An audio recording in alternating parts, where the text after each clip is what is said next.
In this video, I'm sharing my top tips on how you can set boundaries as a recruiting agency owner.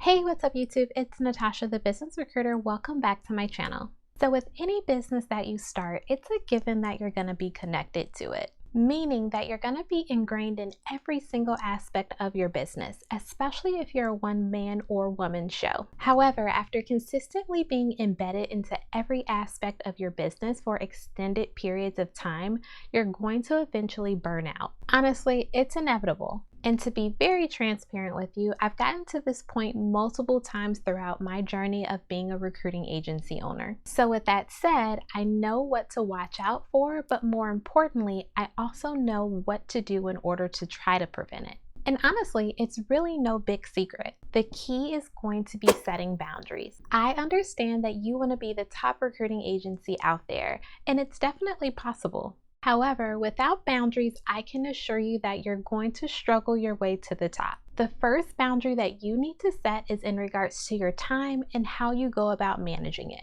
I literally cannot stress this enough. Your time is the most valuable asset that you have. So with that said, you want to make sure that you're using it wisely. There is no point in you working 16-hour days because at some point you're going to actually become unproductive. With that said, try to dedicate periods of time where you know you can be productive and actually get things done, and even schedule breaks throughout your day. And you can be even more intentional by actually setting calendar reminders at the time that you want to take a break. This ensures that you're able to get rest and then go back to being productive. And once you're done for the day, be done. I promise you, you will be much happier, and at the end of the day, those things that you didn't finish will still be waiting for you the next day. Now, time management is nothing without prioritization. Make sure that you are taking time to prioritize all the important things first. This is an important boundary because it forces you to focus on the value add work first and then move on to the items that are considered to be more administrative.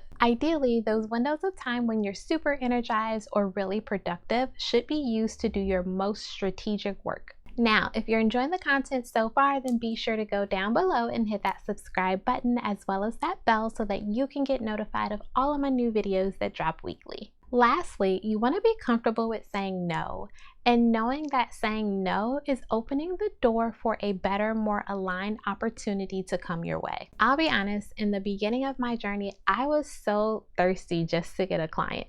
And once I started to gain momentum, I literally said yes to everybody. And many of those yes actually came with a steep price tag that I was not prepared for. And I'm not talking monetary. That price tag was a lot of headaches, stress, sleepless nights, and even a few crying sessions. And it was all because I was working with clients who were so frustrating and just ultimately not worth my time. What I realized was that there was a lot of companies out there that had decision paralysis, and it was affecting me and how I was able to do my business. And it was literally the worst. So be careful about who you say yes to. Oftentimes, there are signs that a potential client might not be a joy to work with from the very beginning. Reading company reviews or just different articles about companies can help to try to decipher some of this, but ultimately, the beginning conversations that you have with that prospective client are going to be your tells in regards to whether they're going to be a great client to work with or not. And especially once you get to the contract negotiation phase, make sure that your eyes are open and your ears are wide. If something doesn't feel right, then 9 times out of 10, it probably isn't. So make sure you follow your gut. And also know that saying no is so empowering. You'll feel better as well as your business will feel better by you saying no. Well, that is it for this video. I hope that you enjoyed it. If you did, then be sure to give me a thumbs up, as well as if you have not joined my Facebook group yet, then I will leave that link down below in the description box. Be sure to join. We're in there talking all things recruiting. Thanks for watching, and I'll catch you in the next video.